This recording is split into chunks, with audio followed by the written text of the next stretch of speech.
Hello साथियों, एक बार फिर से आप सभी का आपके अपने चैनल पर स्वागत है। आज हम डिस्कस करेंगे कि एडवर्ब का यूज किस प्रकार से किया जाता है। बहुत सारे एडवर्ब है, लगभग सभी एडवर्ब मैंने इस वीडियो में ले लिए हैं। आप इस वीडियो को एक बार अवश्य देखें, आपको किसी किताब को कहीं देखने की जरूरत नहीं पड़ेगी।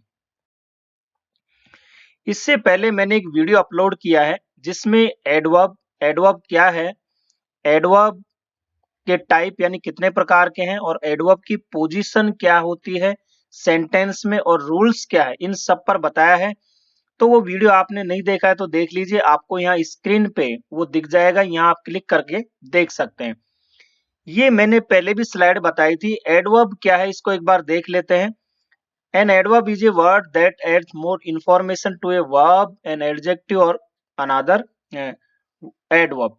यानी एडवर्ब एक ऐसा वर्ड है जो सेंटेंस में किसी वर्ब को या किसी एडजेक्टिव को या अन्य एडवर्ब के बारे में हमें अन्य इंफॉर्मेशन यानी अदर इंफॉर्मेशन देता है। जैसे यहाँ पे मैंने ये सेंटेंस लिए हैं, रवि रन्स फास्ट। तो यहाँ जो रन्स है ये वर्ब है और इसके बारे में एक्स्ट्रा बता रहा है कि रवि कैसे दौड़ता है, फास्ट यानी तेज।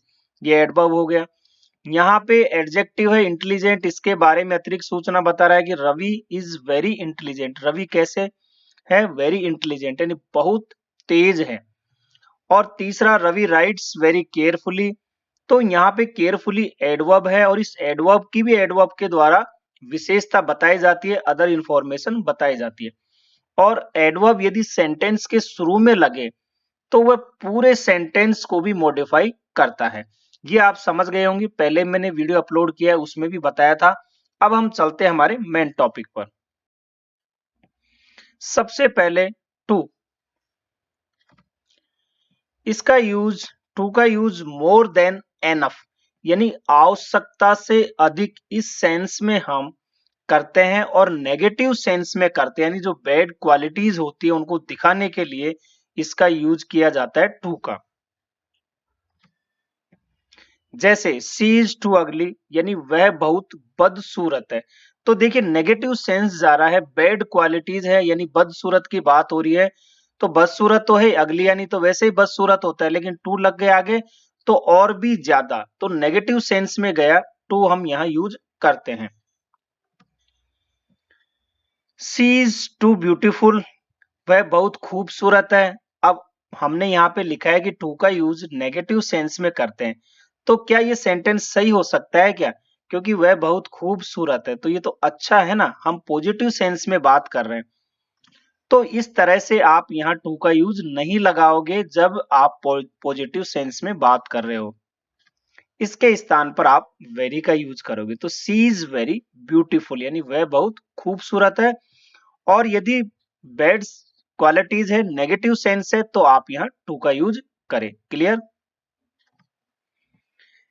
सी is too weak in English यानी वह अंग्रेजी में बहुत कमजोर है। तो देखिए नेगेटिव सेंस हुआ, कमजोर है ही, लेकिन टू यानी बहुत कमजोर है। क्लियर है? दूसरा सेंस टू का, सब्जेक्ट के बाद हम वर्ब लिखते हैं, फिर टू, इसके बाद एडजेक्टिव आता है और फिर टू के साथ वर्ब की फर्स्ट फॉर्म यानी जिसे हम इन्फिनेटिव कहते हैं। जैसे अब आप देखिए, Ravi is too poor to buy a bike. Ravi इतना गरीब है कि बाइक नहीं खरीद सकता, यानी नेगेटिव सेंस देता है। तो Ravi is too poor, Ravi इतना गरीब है, टू बाई ए बाइक की बाइक नहीं खरीद सकता। क्लियर? जैसे Ravi is too weak to stand, Ravi इतना कमजोर है कि खड़ा नहीं हो सकता। तो ये हम जो है नेगेटिव सेंस में इनका यूज करते हैं, इस तरह के पैटर्न में भी टू का। क्लियर? इसकी आप स्क्रीनशॉट ले लो ताकि आपको दिक्कत ना आए। नेक्स्ट, टू का यूज बी के सेंस में भी करते हैं। जैसे Ravi too went to Udaipur यानी रवि भी उदयपुर गया। टेक दिस टू, यह भी लो। तो बी के सेंस में भी टू का यूज किया जाता है। नेक्स्ट है too much, much too, only too, none too. इनका यूज किस प्रकार किया जाता है?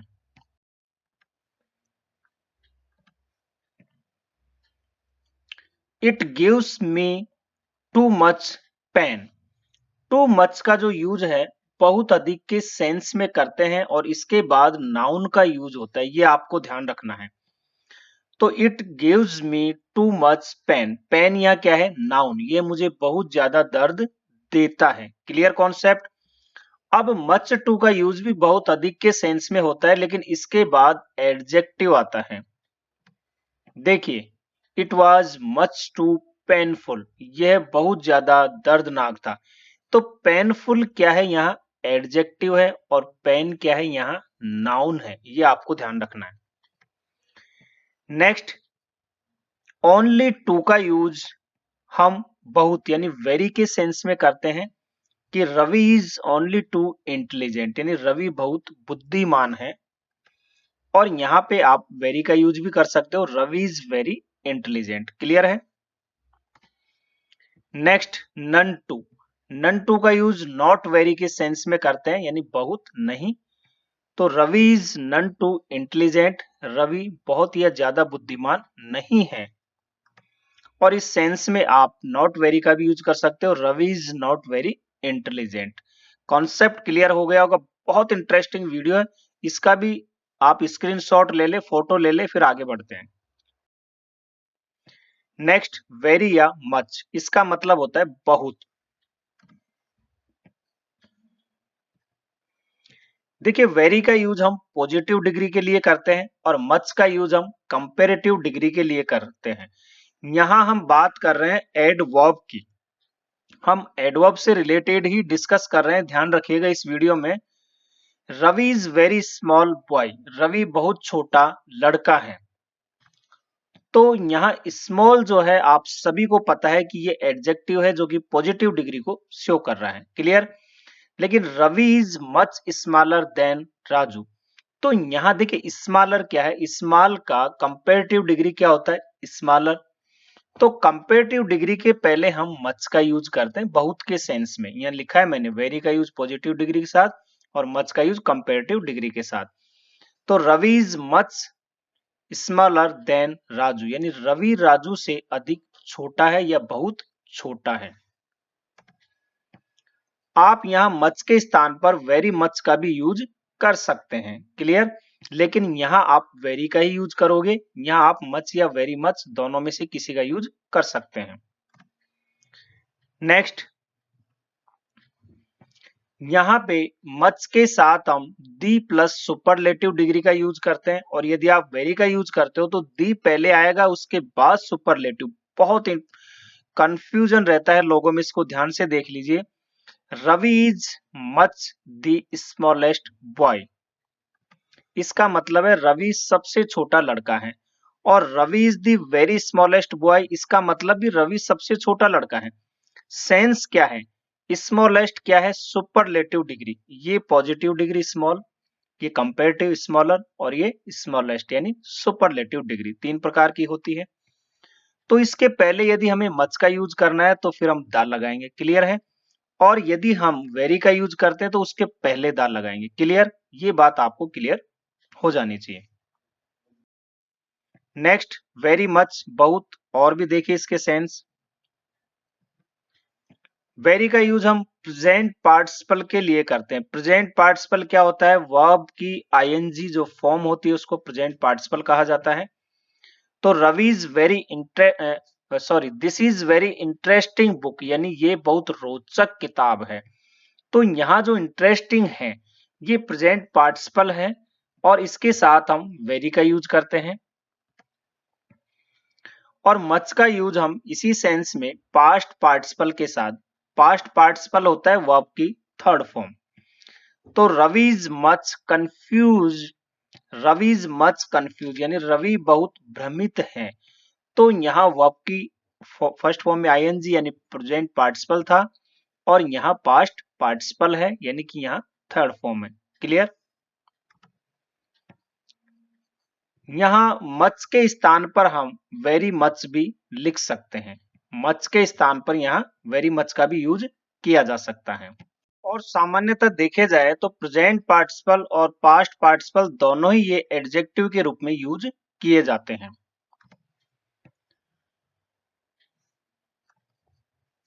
नेक्स्ट है, वेरी मच का यूज हम अफर्मेटिव सेंटेंस में करते हैं और मच का यूज हम नेगेटिव सेंटेंस में करते हैं। और ये जो है वर्ब को मॉडिफाई करता है, यानी वर्ब के बाद इनका यूज किया जाता है, वर्ब के बारे में एक्स्ट्रा इंफॉर्मेशन देता है। जैसे I like it very much, मुझे ये बहुत पसंद है। तो ये अफर्मेटिव सेंटेंस है, यहाँ पे वेरी मच लिखा तो I like it very much. तो आप लिखते हो थैंक यू वेरी मच। इस तरह से यहाँ पे जो लाइक है ये वर्ब है और इसको ये मॉडिफाई कर रहा है। और यदि मच की बात करें तो ये नेगेटिव सेंस में यूज किया जाता है। मुझे ये मुझे यह ज्यादा पसंद नहीं है, तो I don't like it much. तो इस तरह से नेगेटिव सेंस में मच का यूज किया जाता है। आप समझ गए होंगे। जैसे आप कहे थैंक यू वेरी मच, तो आप ऐसे नेगेटिव में वेरी मच का यूज नहीं करोगे, नेगेटिव में केवल मच का यूज करोगे और पॉजिटिव में वेरी मच का। नेक्स्ट फेयरली और रादर, इनका यूज मात्रा या क्वांटिटी के लिए किया जाता है।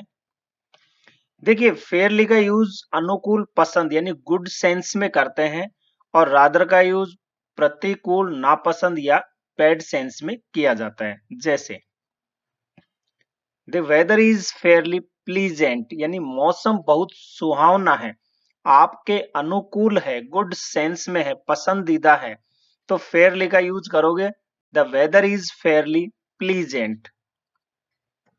लेकिन हम अगर हम यूं कहें the weather is rather hot, यानी मौसम बहुत गर्म है, तो आप क्या गर्म है आपके प्रति आपके अनुकूल है क्या, गुड सेंस में क्या, नहीं है ना, बैड सेंस में है, आपके प्रतिकूल परिस्थितियों को दर्शा रहा, आप उसको नापसंद करोगे। तो रादर का यूज किया जाता है बैड सेंस यानी प्रतिकूल या नापसंद के लिए, और फेयरली का यूज हम करते हैं गुड सेंस अनुकूल या पसंद के लिए। क्लियर। सिंस एवर सिंस, तब से अब तक या जब से या तब से, इस सेंस में इसका यूज किया जाता है। सामान्यतः हम सिंस का यूज परफेक्ट टेंस में करते हैं। He left the house, I have not seen him since, उसने जब से उसने घर छोड़ा है मैंने उसे नहीं देखा। तो जब से, सिंस का यूज जब से इस सेंस में किया गया है। यहाँ पे जब से उसने घर छोड़ा है मैंने उसे नहीं देखा, तो सिंस यानी तब से अब तक, जब से या तब से। I have not met him since, मैं उससे तब से नहीं मिला हूं। तो इसका यूज जो है परफेक्ट मतलब प्रेजेंट परफेक्ट में भी किया जाता है और ये पास्ट परफेक्ट में भी किया जा सकता है, यानी परफेक्ट टेंस में हम इसका यूज करते हैं। नेक्स्ट अगो और बिफोर, इसका यूज पहले के सेंस में किया जाता है, दोनों का ही। अगो का यूज सामान्यतः हम पास्ट इंडेफिनेट में करते हैं। I met Ravi 15 days ago, मैं रवि से 15 दिन पहले मिला। तो यहाँ पे देखिए अगो का यूज होता है सामान्यतः पास्ट टेंस में, पास्ट इंडेफिनेट के लिए यूज किया जाता है। और बिफोर का यूज पहले के सेंस में प्रेजेंट परफेक्ट में करते हैं। I have met Ravi before, मैं रवि से पहले मिल चुका हूं। तो ये दोनों सेंस है, आप समझ गए होंगे, अलग अलग है। Next yet still already, already का यूज एडवर्ब के रूप में पहले से ही प्रेजेंट परफेक्ट के लिए करते हैं। I have already finished my work, मैंने अपना काम पहले ही पूरा कर लिया है। क्लियर है। ऑलरेडी यानी पहले ही, प्रेजेंट परफेक्ट में इसका यूज किया गया है। और स्टिल का यूज अब तक या अभी भी, इस सेंस में हम अफर्मेटिव या इंट्रोगेटिव सेंटेंस में करते हैं और इसका यूज ऑक्सिलरी वर्ब और मेन वर्ब के बाद किया जाता है। क्लियर है। यदि मेन वर्ब नहीं है तो ऑक्सिलरी वर्ब के बाद इसका यूज किया जाता है, और यदि किसी में ऑक्सिलरी वर्ब नहीं है तो मेन वर्ब के पहले इसका यूज किया जाता है। जैसे Ravi is still angry, Ravi अभी भी नाराज है। इज रवि स्टिल एंग्री, क्या रवि अभी भी नाराज है? तो इस सेंस में इसका यूज किया जाता है स्टिल यानी अब तक या अभी भी, तो अफर्मेटिव और इंट्रोगेटिव सेंटेंस में। यट का यूज अब तक या अभी भी उसी सेंस में इंट्रोगेटिव और नेगेटिव सेंटेंस में किया जाता है। अंतर यह होता है कि यट का यूज सामान्यतः सेंटेंस के लास्ट में किया जाता है, जबकि स्टिल का यूज ऑक्सिलरी वर्ब के बाद किया जाता है या मेन वर्ब से पहले किया जाता है। क्लियर है? तो Ravi has not come yet, Ravi अभी तक नहीं आया। तो इसी सेंस में हम नेगेटिव में यट का यूज करते हैं, अफर्मेटिव में स्टिल का यूज करते हैं, और स्टिल का यूज इंट्रोगेटिव में भी किया जाता है। यट का यूज भी नेगेटिव इंट्रोगेटिव में भी किया जाता है और नेगेटिव में भी, लेकिन इसका यट का यूज सेंटेंस के लास्ट में किया जाता है। जस्ट और just now. Just, I have just finished my work, मैंने अभी अभी अपना काम पूरा कर लिया है। तो इसका जो जस्ट का है यूज सामान्यतः हम प्रेजेंट परफेक्ट के लिए करते हैं और अभी अभी अभी या थोड़ी देर पहले इस सेंस में करते हैं। It is just 5 o'clock। Just का दूसरा यूज जो है ठीक, सही या थोड़ी देर पहले सेंस में हम प्रेजेंट इंडेफिनेट और पास्ट इंडेफिनेट यानी सिंपल पास्ट और सिंपल प्रेजेंट दोनों में इसका यूज किया जा सकता है। तो कहने का मतलब पास्ट और प्रेजेंट दोनों में किया जा सकता है, कंटिन्यूअस में भी इसका हो सकता है यूज। जैसे इट इज जस्ट 5 o'clock यानी अभी यानी ठीक 5 बजे, या ये भी कह सकते हैं कि ठीक 5 बजे हैं।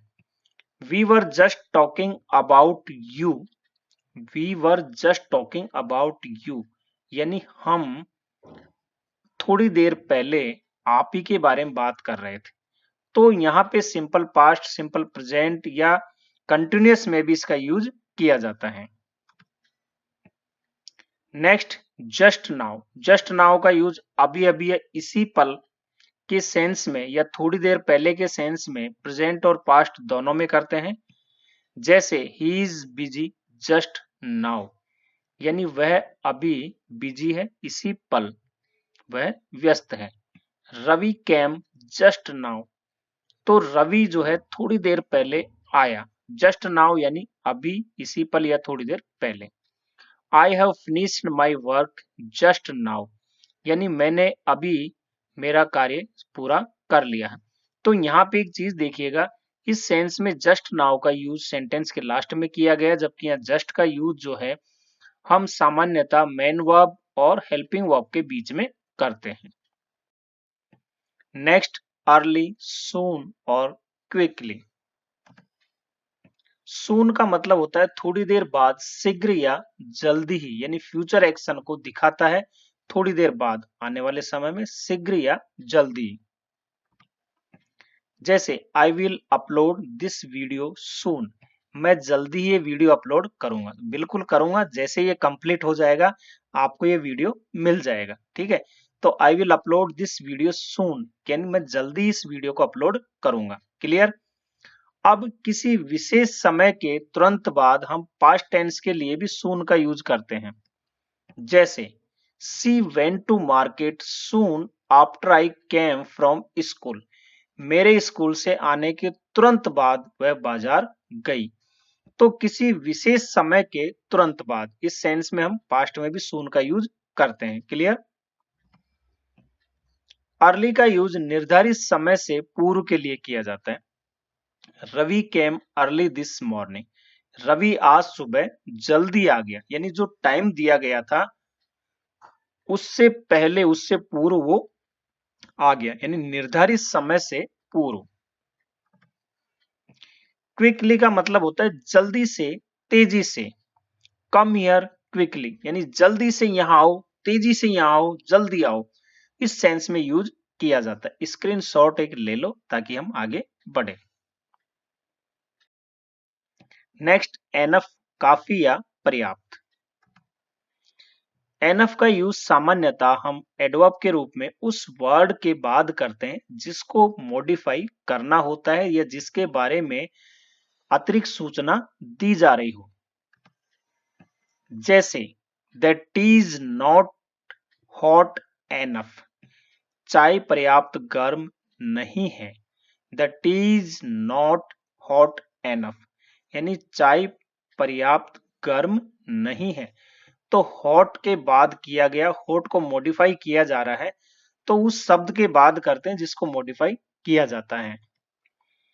अब आप एक चीज और यहाँ विशेष ध्यान रखिए, देखिए इंग्लिश के जो वर्ड है कई बार एडवर्ब भी हो सकता है, वही प्रीपोजिशन भी हो सकता है, और उसी का यूज हम कंजक्शन के रूप में भी करते हैं, है ना, एडजेक्टिव के रूप में भी किया जाता है।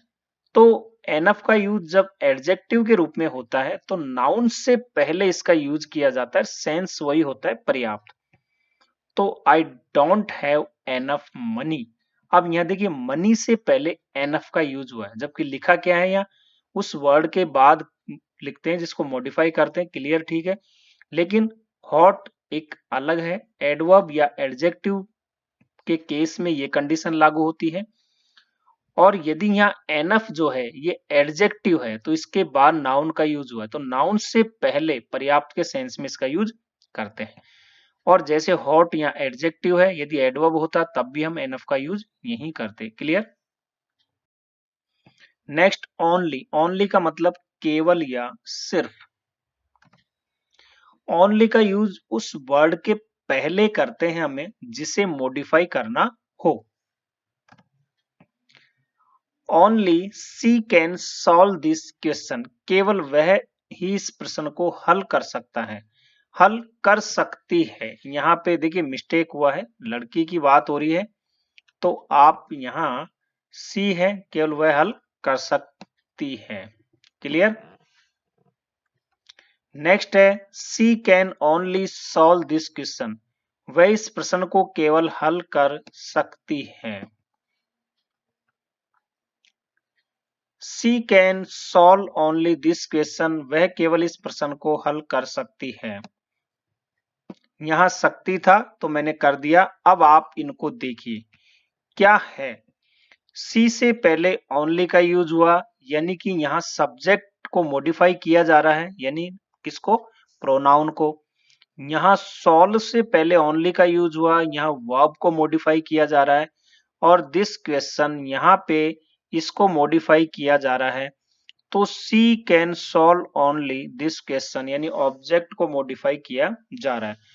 तो नाउन को, एडजेक्टिव को, एडवर्ब को, किसी को भी मॉडिफाई कर सकता है ये, उसके पहले इसका यूज होगा। बात क्लियर है। अब समझ लीजिए इनका क्या अर्थ होता है।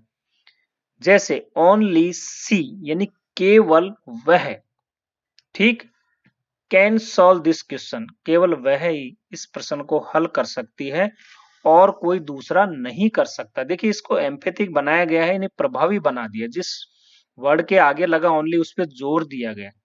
सी कैन ओनली सॉल्व, केवल सॉल्व, वह केवल हल कर सकती है और कुछ नहीं कर सकती।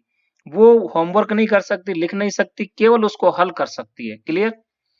सी can solve only this question, यानी वह केवल ओनली दिस क्वेश्चन, केवल इस प्रश्न को हल कर सकती है और किसी प्रश्न को हल नहीं कर सकती।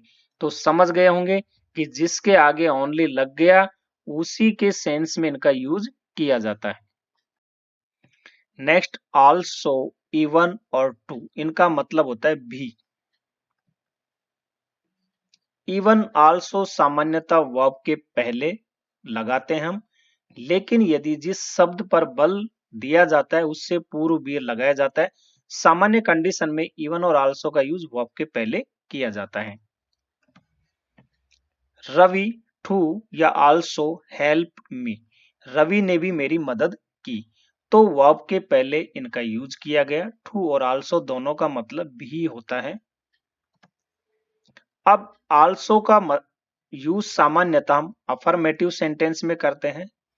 इवन का यूज हम सामान्यतः नेगेटिव या इंट्रोगेटिव सेंटेंस में करते हैं। तो आल्सो का तो हमने यहाँ कर लिया अफर्मेटिव में। इवन का देख ले, इवन का मतलब भी होता है लेकिन नेगेटिव और इंट्रोगेटिव सेंटेंस में। Ravi can not even walk, Ravi चल भी नहीं सकता, clear. Even Ravi did not help me, यानी रवि ने भी मेरी मदद नहीं की। तो यहाँ पे तो क्या है, Ravi can not even walk, यानी रवि चल भी नहीं सकता। तो देखिए वर्ब के पूर्व दोनों का यूज हुआ है, टू, आल्सो या इवन का, क्लियर है। और ये अफर्मेटिव सेंटेंस में हुआ है इनका यूज, किसका, टू या आल्सो का। इवन का यूज या नेगेटिव सेंटेंस में हुआ है। और अब यहां देखिए इवन का यूज हम सब्जेक्ट के पहले भी कर सकते हैं जब उस शब्द पर बल दिया गया। तो इवन रवि, यानी रवि को टारगेट किया जा रहा है कि रवि ने भी मेरी मदद नहीं की। यहाँ पे नहीं होगा तो आप इसे देख ले, रवि ने भी मेरी मदद नहीं की, नहीं, ये तो रवि ने भी मेरी मदद नहीं की। तो रवि को जो है उस पे बल दिया जा रहा है, क्लियर। नेक्स्ट क्वाइट यानी पूर्णतया। रानी वाज क्वाइट हैप्पी, रानी पूर्णतया खुश थी। और क्वाइट का यूज वेरी के सेंस में भी किया जाता है, पास्ट पार्टिसिपल के पहले। रानी वाज क्वाइट सरप्राइज, यानी रानी बहुत हैरान थी, रानी बहुत हैरान थी। तो सरप्राइज या आश्चर्यचकित या हैरान थी। तो ये हमारा जो है पास्ट पार्टिसिपल है, यानी ये भी एक तरह से एडजेक्टिव के रूप में ही यूज होता है। ऑलवेज का मतलब हमेशा या सदैव।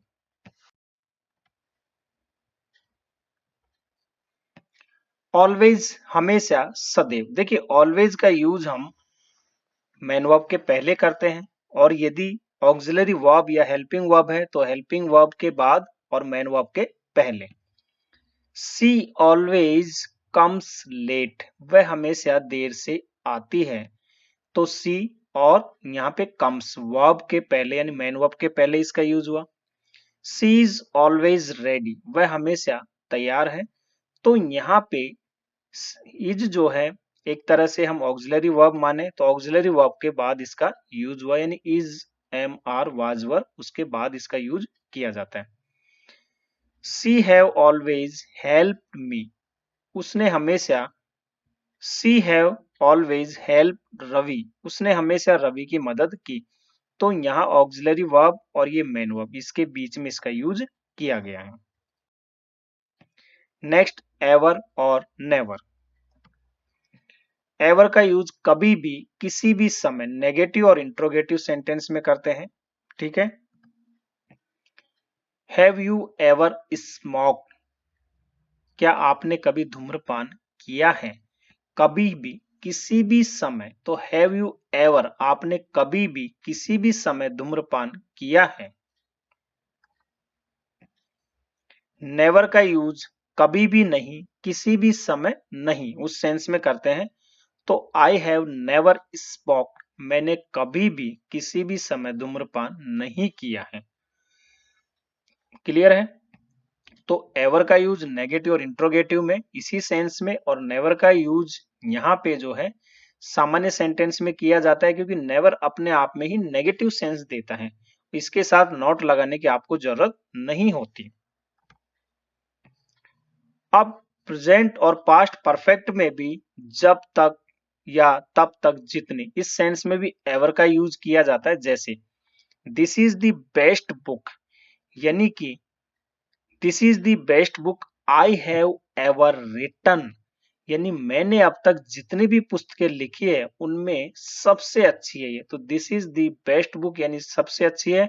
आई हैव एवर रिटन, तो एवर यानी अब तक या जब से लेके अब तक जो भी लिखी है, जितनी भी लिखी है, उस सेंस में इसका यूज किया गया है, क्लियर। नेक्स्ट हार्ड और हार्डली। हार्ड का मतलब होता है पूरी सख्ती से या कठिन परिश्रम, यहां मैं एडवर्ब की बात कर रहा हूं, क्लियर है। क्योंकि हार्ड जो है ये एडजेक्टिव भी होता है और हार्ड एडवर्ब भी होता है। एडवर्ब का मतलब होता है पूरी सख्ती से या कठिन परिश्रम से। रवि प्लेड हार्ड, यानी रवि पूरी शक्ति या पूरी ताकत से खेला, जितना उसको प्रयास करना था उतना उसने किया, क्लियर। और हार्डली का मतलब होता है मुश्किल से, शायद ही नहीं, यानी नेगेटिव सेंस में जाता है, नहीं के बराबर। Ravi hardly ate anything yesterday. Ravi ने कल मुश्किल से कुछ खाया या कुछ नहीं खाया, यानी नेगेटिव सेंस जाता है, नहीं के बराबर इस सेंस में यूज करते हैं, मुश्किल से, शायद ही, या हम कह सकते हैं कि उसने नहीं खाया। तो Ravi hardly ate anything yesterday. Late और लेटली। लेट का मतलब होता है निर्धारित समय के बाद या देर से। Ravi comes late every day. Ravi रोजाना देर से आता है। क्लियर है? निर्धारित समय के बाद। और लेटली का मतलब होता है कुछ समय पहले या हाल ही में। इसका यूज सामान्यतः प्रेजेंट परफेक्ट पे करते हैं, जैसे Ravi has finished his homework lately. Ravi ने हाल ही में अपना गृह कार्य पूरा किया है या अभी कुछ समय पहले गृह कार्य पूरा किया है।